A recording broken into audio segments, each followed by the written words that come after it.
اولاد کی دعا ہے جو اپنے والدین کے لیے اسے کرنی چاہیے، اور یہ وہ دعا ہے جو الہامی دعا ہے ان معنوں میں کہ اللہ تعالیٰ نے خود حضرت اقدس محمد مصطفیٰ صلی اللہ علیہ وآلہ وسلم اور آپ کی امت کو سکھائی۔ دعا تو یہ ہے رب ارحمہما کما ربیانی صغیرا، اے میرے رب ان دونوں پر، میرے والد اور میری والدہ پر اس طرح رحم فرما جس طرح بچپن سے یہ میری تربیت کرتے چلے آئے ہیں۔ لیکن اس دعا کی گہرائی کو سمجھنے کے لیے اس کا وہ پس منظر جاننا ضروری ہے جو یہی آیت کریمہ ہمارے سامنے کھول کر رکھ رہی ہے۔ بس پوری آیت کو پڑھنے کے بعد اس دعا کی اہمیت بھی سمجھ آتی ہے اور کن کن باتوں کو مد نظر رکھتے ہوئے یہ دعا کرنی چاہیے، یہ مضمون ہم پر روشن ہو جاتا ہے۔ آیت یہ ہے وَقَضَىٰ رَبُّكَ أَلَّا تَعْبُدُوا إِلَّا إِيَّاهُ وَبِالْوَالِدَيْنِ إِحْسَانًا، کہ اللہ تعالیٰ نے یہ مقدر فرما دیا ہے، یہ فیصلہ کر دیا ہے، یعنی اللہ تعالیٰ کی وجہ لفظ ہے ربوں کا، تیرے رب نے، اے محمد صلی اللہ علیہ وسلم تیرے رب نے یہ فیصلہ صادر فرما دیا ہے اللہ تعبدوا الا ایاہ، کہ تم اس کے سوا کسی کی عبادت نہ کرو، وبالوالدین احسانا، اور والدین کے ساتھ احسان کا سلوک کرو۔ اتنی بڑی اہمیت ہے والدین کے ساتھ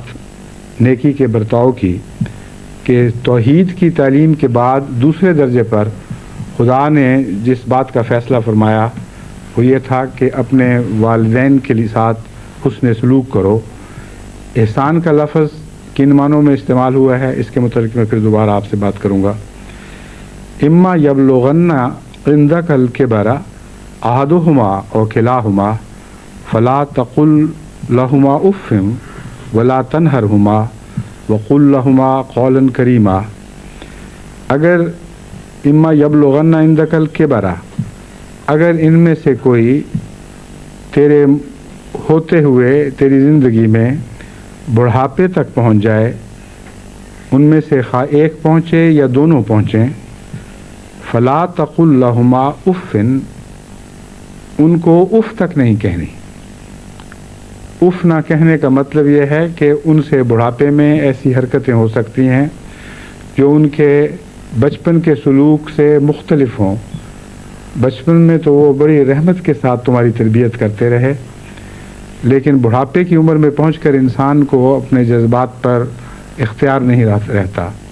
زیادہ زود رنج ہو جاتا ہے، اور بہت سی صحت کی کمزوریاں اس کے مزاج میں چڑچڑاپن پیدا کر دیتی ہیں۔ پھر کئی قسم کے احساسات محرومی ہیں، اولاد بڑی ہو گئی، اپنے گھروں میں آباد ہو گئی، اور جس طرح والدین توقع رکھتے ہیں کہ یہ اپنی بیوی اور بچوں کے ساتھ حسن سلوک کے ساتھ ساتھ ہم سے بھی ویسا ہی معاملہ کرے گا، اس میں کوئی کوتاہی رہ جاتی ہے، یا والدین کو وہم گزرتا ہے کہ ہم سے ویسا پیار نہیں جیسا اپنی بیوی اور اولاد سے ہے۔ تو ان تمام باتوں کو پیش نظر رکھتے ہوئے قرآن کریم نے بڑی حکمت کے ساتھ فرمایا لا تقل اف لہما، ایسی باتیں ہوں گی جن کے نتیجے میں ہو سکتا ہے تمہیں جائز یا ناجائز شکایت پیدا ہو، اور والدین تم سے بظاہر سختی کا سلوک کرنا شروع کر دیں۔ تم جو بچپن کی نرمی کے عادی ہو،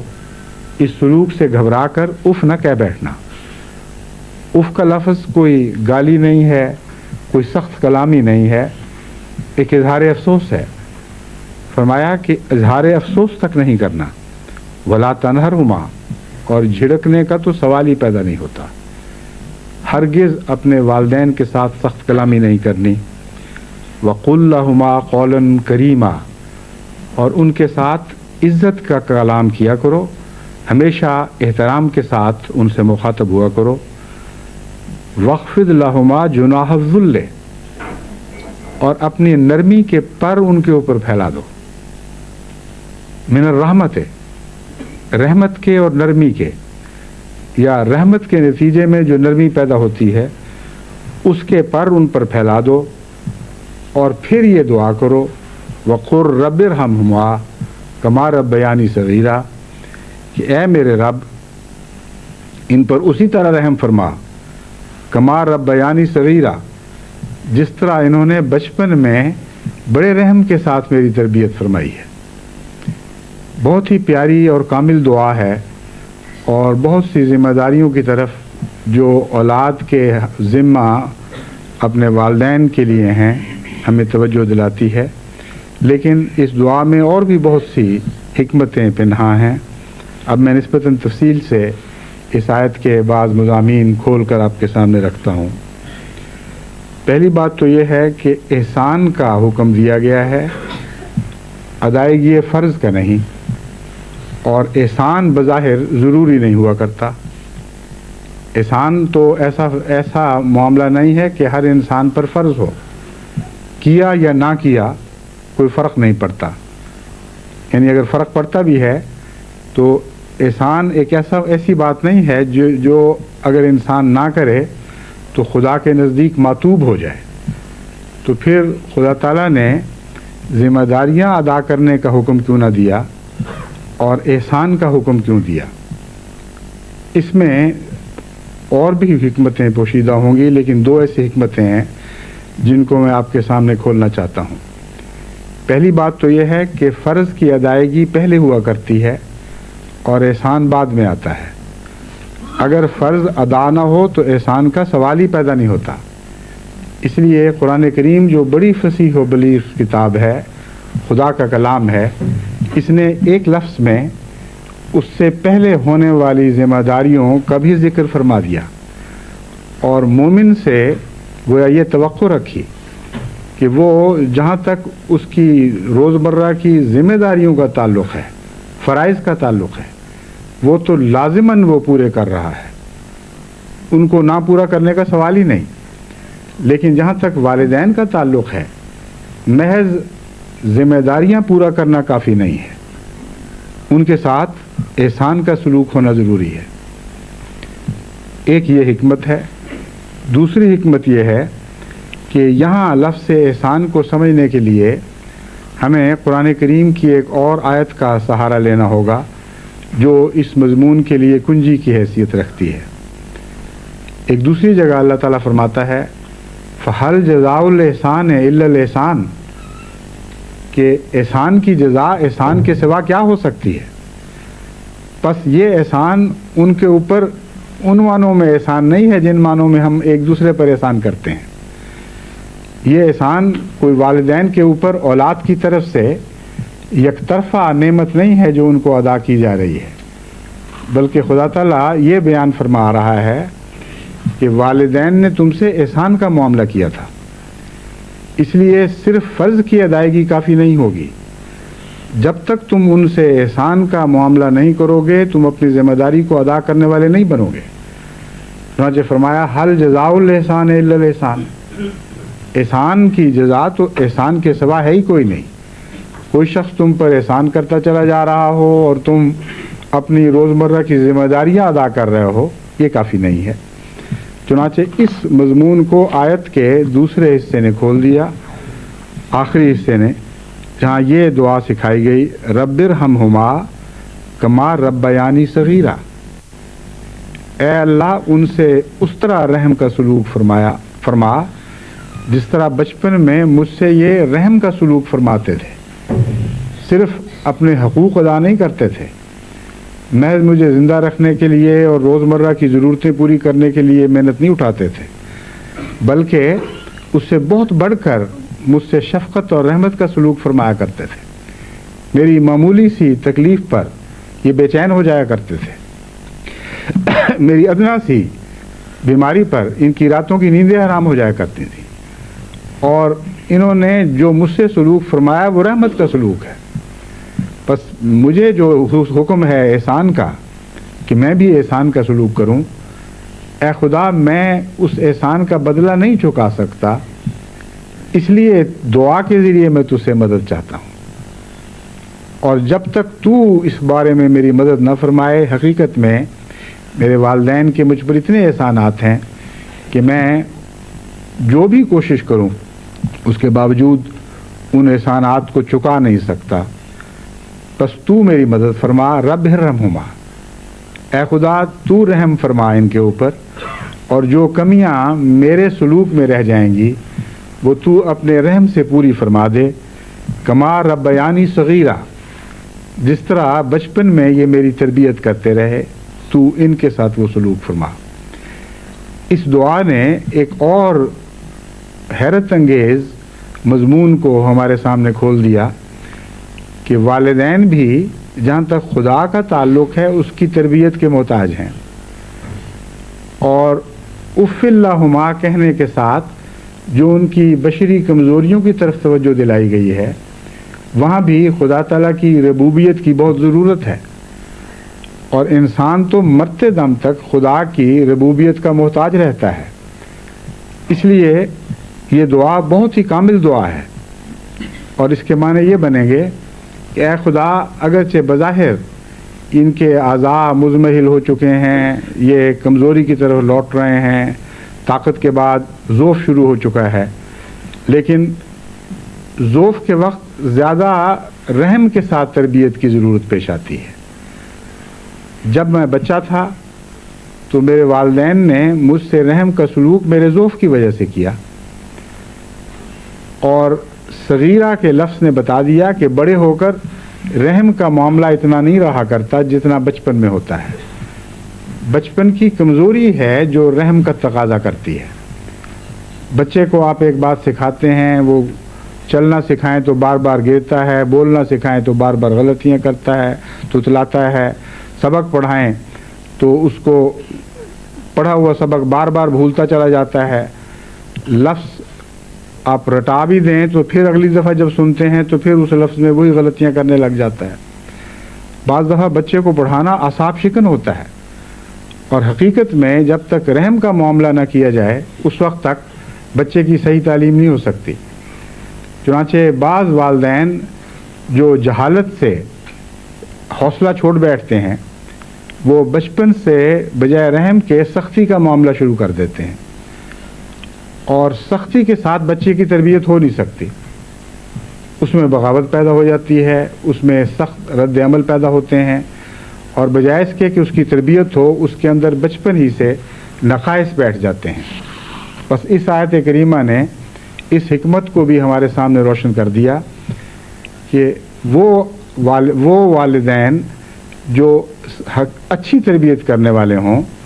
وہ بچپن میں رحم کے ساتھ تربیت کیا کرتے ہیں، اور وہ لوگ جن کو یہ دعا سکھائی گئی ہے، کیونکہ دراصل حضرت محمد مصطفیٰ صلی اللہ علیہ وآلہ وسلم اور آپ کے ساتھی ہیں، آپ کے غلام ہیں، اس لیے ان کے والدین سے بہترین توقعات بھی پیش فرمائی گئیں، اور یہ بیان کیا گیا کہ جس طرح ہمارے والدین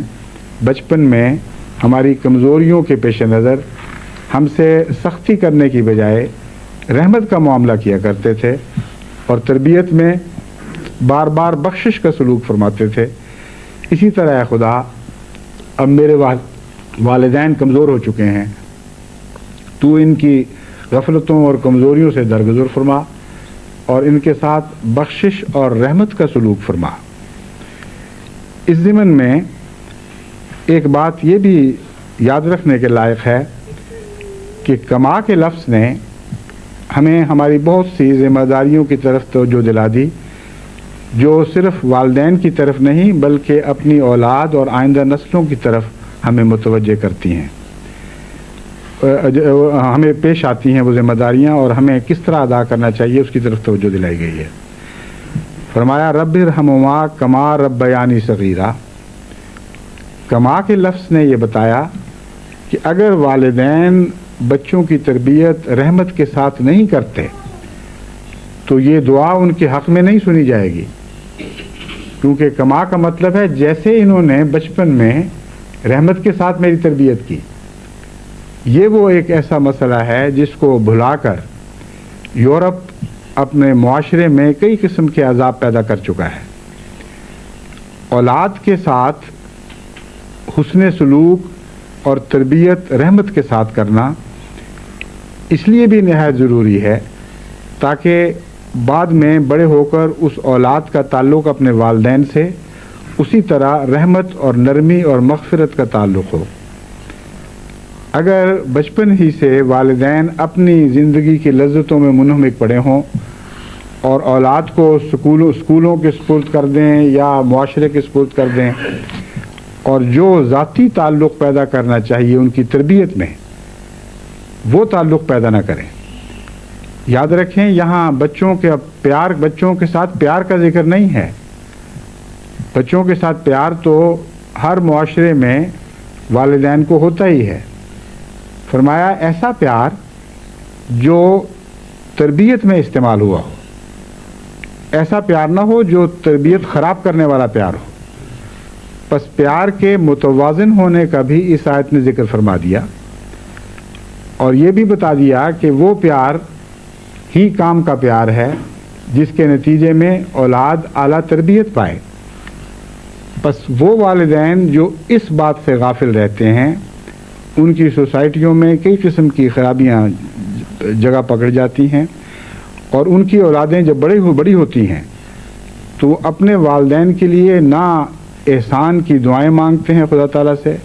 نہ خود احسان کا سلوک کرتے ہیں۔ نتیجہ یہ نکلتا ہے کہ بوڑھے آدمیوں کے گھر ایسے والدین سے بھر جاتے ہیں جن کی اولادیں ان سے غافل ہو چکی ہوتی ہیں۔ ان کے ساتھ حسن سلوک تو درکنار، ان کی معمولی سی غفلت پر ان کو ڈانٹتے ہیں، ان سے قطع تعلقی کرتے ہیں، ان کے ساتھ بدسلوکی سے پیش آتے ہیں۔ اور جن جن معاشروں میں یہ مرض بڑھتا چلا جاتا ہے وہاں حکومت کے اخراجات بوڑھے لوگوں کے گھروں کے لیے پر زیادہ سے زیادہ بڑھنے لگتے ہیں، یہاں تک کہ بعض امیر ممالک بھی عاجز آ جاتے ہیں اور ان کے پاس اتنا روپیہ مہیا نہیں ہوتا کہ وہ اپنی سوسائٹی کے سب بوڑھوں کی ضرورتوں کو پورا کر سکے، جو ضرورتیں دراصل ان کے اولاد کو پورا کرنی چاہیے تھی۔ لیکن جیسا کہ محاورہ ہے از مقاب، یعنی مولانا روم کا غالباً مصرع ہے، شعر ہے، از مکافات عمل غافل مشو گندم از گندم برویت جوز جو، کہ اعمال کے جو اثرات مترتب ہوتے ہیں ان سے غافل نہ رہنا۔ گندم از گندم برویت جوز جو، گندم کا بیج ڈالو گے تو گندم ہی اگے گی اور جو بو گے تو جو ہی اگیں گے۔ اس لیے پہلی نسلوں کے ساتھ آنے والی نسلوں کا تعلق دراصل اس تعلق کا آئینہ دار ہے جو پہلی نسلوں نے اپنی چھوٹی نسلوں سے رکھا تھا۔ اگر اس میں شفقت تھی، اس میں صرف شفقت نہیں تھی بلکہ تربیت کے لیے استعمال ہونے والی شفقت تھی، اگر رحمت کا سلوک تھا اور اس رحمت کے نتیجے میں اولاد کے ساتھ بہت ہی حکمت کے ساتھ برتاؤ کیا گیا تاکہ ان کے اخلاق بگڑے نہیں بلکہ سنورتے چلے جائیں، اس رنگ میں ان کی تربیت کی گئی اور رحم کے نتیجے میں زیادہ توجہ دی گئی تربیت کی طرف، تو ان کی ایسے لوگوں کی اولادیں پھر وہ اللہ تعالیٰ کے فضل کے ساتھ اس احسان کو یاد رکھتے ہوئے فطری طور پر اپنے والدین کے لیے آخر وقت تک نرم رہتی ہیں اور ان کے ساتھ ان کے تعلق کٹ نہیں سکتے۔ ایسی سوسائٹی میں کوئی جنریشن گیپ پیدا نہیں ہو سکتا، کیونکہ جنریشن گیپ ایک بہت ہی خطرناک اصطلاح ہے اور آج کی ترقی یافتہ دنیا کی ایجاد ہے، ورنہ قدیم سوسائٹیوں میں آج تک جنریشن گیپ کا کوئی سوال پیدا نہیں ہوتا۔ یہ تعلیم اور ترقی کی نشانی نہیں ہے بلکہ قرآن کریم نے جو حکمت بیان فرمائی ہے اس کو نظر انداز کرنے کے نتیجے میں یہ بیماری پیدا ہوتی ہے کہ ایک جنریشن اپنی چھوٹی جنریشن کے ساتھ محبت کا تعلق چھوڑ دیتی ہے اور تربیت سے غافل ہو جاتی ہے، تو وہ نسل جب بڑی ہوتی ہے اپنی پہلی نسل سے بہت دور ہٹ چکی ہوتی ہے، ان کے درمیان فاصلے پیدا ہو جاتے ہیں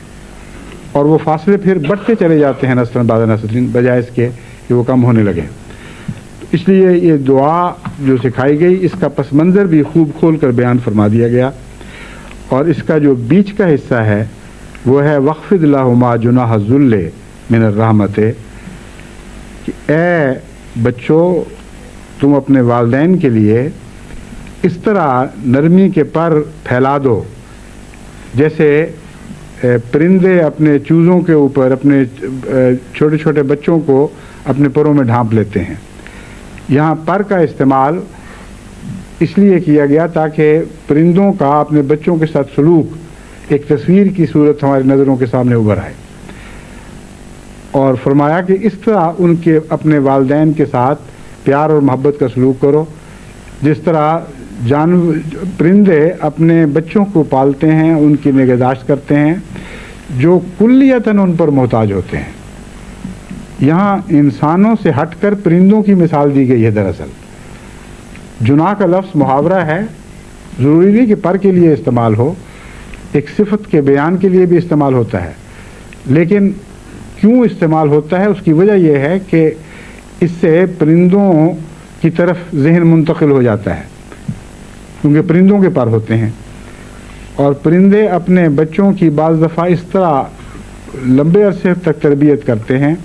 کہ نہ وہ دیکھ سکتے ہیں بچے، نہ سن سکتے ہیں، نہ کھا سکتے ہیں۔ ان کی چونچوں کو ٹھونگے مار مار کے وہ خوراک کے لیے کھلواتے ہیں، اور جب تک وہ اس لائق نہیں ہو جاتے کہ خود آزاد زندگی بسر کر سکیں اس وقت تک پرندوں کے والدین مسلسل محنت کرتے چلے جاتے ہیں۔ پھر اس میں ایک اور بھی حکمت ہے کہ پرندے اپنے بچوں کے لیے دونوں محنت کرتے ہیں، اور صرف ماں پر نہیں چھوڑا جاتا۔ اور قرآن کریم نے جو ہمیں دعا سکھائی اس میں بھی اس مضمون کو کھول دیا گیا ہے۔ آج کل کے جدید معاشروں میں ایک یہ بھی خرابی ہے، اور ہمارے قدیم معاشروں میں بھی یہ خرابی ہے، بلکہ بعض صورتوں میں تیسری دنیا کے ممالک میں یہ خرابی ترقی یافتہ ممالک سے بہت زیادہ پائی جاتی ہے، کہ لوگ سمجھتے ہیں کہ ماں کا کام ہے تربیت کرے اور والدین اس میں دخل نہیں دیتے، والدین ساتھ مل کر محنت نہیں کرتے اور ماں پر چھوڑ دیتے ہیں، جس طرح چاہے ان کو پالے، ان کا خیال رکھے نہ رکھے۔ والدین تو صرف کمانے میں مصروف رہتے ہیں اور سمجھتے ہیں ہم نے اپنا فرض ادا کر دیا۔ قرآن کریم نے جو دعا سکھائی اس میں یہ بتایا رب ارحمہما کما ربیانی صغیرا، کہ اے میرے اللہ ان دونوں پر اس طرح رحم فرما جس طرح ان دونوں نے رحم کے ساتھ میری تربیت کی، یعنی ماں اور باپ دونوں اولاد کے ساتھ اولاد کے لیے محنت کرنے میں برابر کے شریک ہونے چاہیے، اور دونوں کو اپنی ذمہ داریاں ادا کرنی چاہیے، مگر ذمہ داریاں سمجھتے ہوئے نہیں، رحم کے نتیجے میں اور شفقت کے نتیجے میں۔ بس اس دعا کو اب دوبارہ وخفض لہما جناح الذل کے ساتھ ملا کر پڑھے تو آپ کو سمجھ آ جائے گی کہ وہاں پرندوں کی ہی مثال دی گئی ہے، کیونکہ جانوروں کی دنیا میں سب سے زیادہ مل کر اولاد کی خدمت کرنے میں پرندے ہیں، ان کے مقابل پر کوئی کسی اور جانور کی مثال نہیں دی جا سکتی۔ جس طرح پرندے دونوں مسلسل محنت کرتے ہیں اپنی اولاد کے لیے، اس طرح دوسرے جانوروں میں اتنی مکمل مشترکہ محنت کی مثال نہیں ملتی۔ گھونسلہ بنانے میں بھی میں اسی طرح محنت کر رہے ہوتے ہیں، خوراک مہیا کرنے میں بھی اسی طرح محنت کر رہے ہوتے ہیں، بعض دفعہ بلکہ بسا اوقات آدھا وقت میل یعنی میل پرندہ یعنی اس کو نر پرندہ بیٹھتا ہے، اور آدھا وقت انڈوں پر مادہ پرندہ بیٹھتی ہے۔ اور پھر جہاں تک خوراک مہیا کرنے کا تعلق ہے اس میں بھی دونوں محنت کرتے ہیں، مگر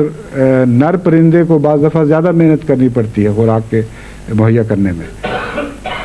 تو فرمایا یہ بھی ہمیں اس دعا سے حکمت سمجھ آ گئی کہ صحیح تربیت کرنے میں ماں کے علاوہ باپ کو برابر کا شریک رہنا چاہیے،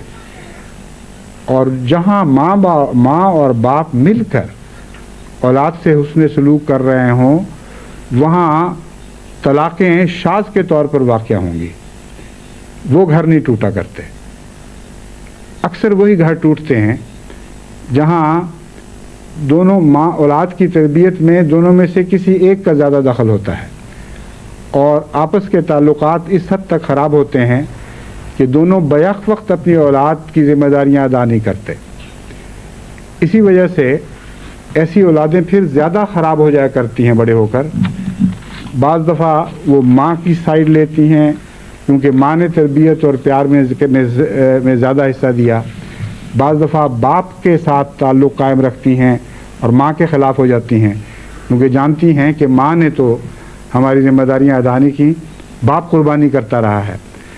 تو اس طرح گھروں کے ٹوٹنے کے احتمالات بھی بڑھ جاتے ہیں. یہ صورتحال پھر ایسی بعض دفعہ خطرناک نتائج پر منتج ہو جاتی ہے جس کے آثار اس وقت ترقی یافتہ ممالک میں ہر جگہ دکھائی دے رہے ہیں کہ اولاد کو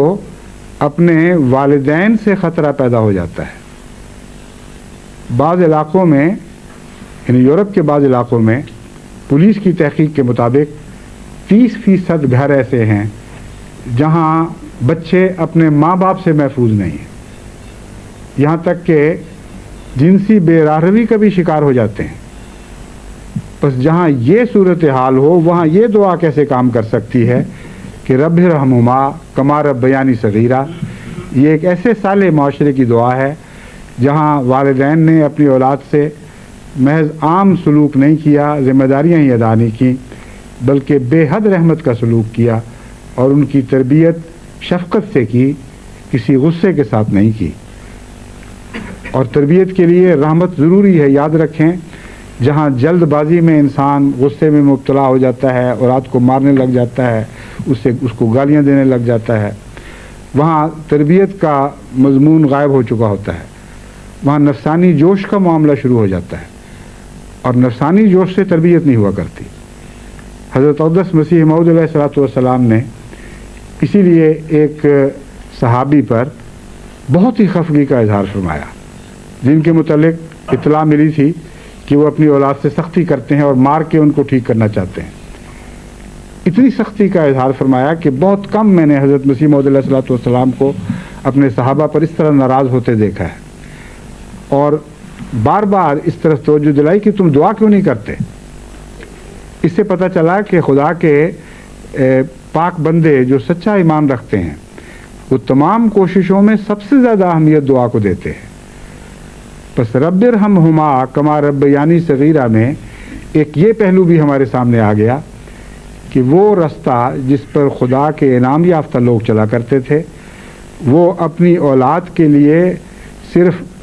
رحمت کا سلوک نہیں کیا کرتے تھے, ان کے لیے دعائیں کیا کرتے تھے اور ان کی دعائیں ان کے رحم کے نتیجے میں ہوتی تھیں کیونکہ رحم کے نتیجے میں وہ خود بعض سختیاں اختیار نہیں کر سکتے تھے, بعض جگہ وہ تجاوز نہیں کر سکتے تھے. وہ سمجھتے تھے کہ اللہ تعالیٰ کا حکم نہیں ہے کہ میں یہاں زبردستی اس کو ٹھیک کر دوں. اس کے نتیجے میں ان کے دل میں درد پیدا ہوتا تھا اور دعاؤں کی طرف توجہ پیدا ہوتی تھی. بس وہ لوگ جو منعم علیہم ہیں جن کو خدا نے اس رستے پر کامیابی سے چلنے کی توفیق بخشی جو انعام یافتہ لوگوں کا رستہ تھا, انہوں نے اپنی اولادوں کے لیے دعائیں بھی بہت کی. بس اس کے نتیجے میں خدا نے بھی جب جواباً حسن سلوک سکھایا تو اس مضمون کو دعا پر ختم کیا. فرمایا وہ تمہارے ساتھ حسن سلوک کرتے تھے, اس میں دعائیں بھی شامل تھیں. کما کے لفظ نے بتا دیا کہ دعائیں ضرور شامل تھیں. اگر دعائیں شامل نہ ہوتی تو خدا دعا سکھاتا کیوں؟ بس اس مضمون کو دعا پر ختم کرنا اس آیت کو بہت ہی زیادہ دلکشی عطا کرتا ہے, بہت ہی حسین بنا دیتا ہے. کیسا کامل کلام ہے. تربیت کے سارے امور بھی اس میں بیان ہو گئے, دونوں نسلوں کے تعلقات اس میں بیان ہو گئے, وہ خطرات بیان ہو گئے جو ہمیں درپیش آ سکتے ہیں, جن سے ہمیں متنبع کیا گیا, اور پھر یہ بتایا گیا کہ تربیت کا بہترین طریق دعا ہی ہے. بس جس طرح تمہارے والدین بچپن میں دعاؤں کے ذریعے تم سے اپنے رحمت کا اظہار کرتے تھے, تم بھی آخر پر خدا سے یہ دعا کیا کرنا, اور اس دعا کو حسن سلوک کے بعد رکھا ہے. دیکھیں,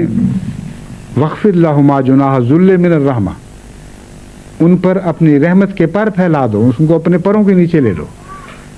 ساری بات بظاہر مکمل ہو گئی، پھر فرمایا نہیں مکمل ہوئی، جب تک یہ دعا ساتھ نہیں کرو گے اس وقت تک تم حقیقت میں احسان کا بدلہ احسان کے ذریعے نہیں دے سکو گے۔ بس اس دعا نے اس مضمون کو مکمل کیا۔ اس دعا کے وقت ان سب باتوں کو اگر ہم پیش نظر رکھیں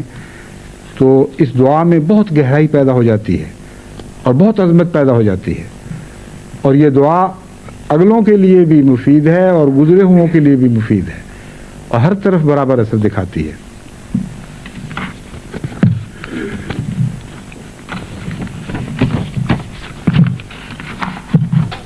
توحید باری تعالیٰ کے ساتھ اس مضمون کا بہت گہرا تعلق ہے، کیونکہ سوسائٹی میں وحدت توحید کے اعلیٰ قیام کے لیے ضروری ہے، اور سوسائٹی میں وحدت تبھی ممکن ہے اگر والدین کا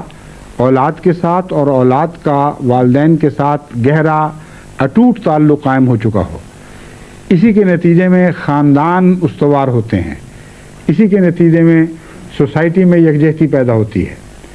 جہاں خاندانی رشتے ٹوٹ جائیں، جہاں والدین اپنی اولاد سے الگ ہونے شروع ہو جائیں، وہاں سوسائٹی پارا پارا ہو کر بکھر جاتی ہے، اور ایک بکھری ہوئی منتشر سوسائٹی توحید پر قائم نہیں ہوا کرتی۔ پس وحدت کے ساتھ اس مضمون کا ایک اور بھی گہرا تعلق ہے۔ ایک تعلق تو یہ ہے کہ خدا کو اپنی توحید کے بعد سب سے زیادہ یہ چیز پیاری ہے کہ مومن احسان کا بدلہ احسان کے ساتھ دینے والا ہو، اور دوسرا تعلق یہ ہے جو میں نے بیان کیا ہے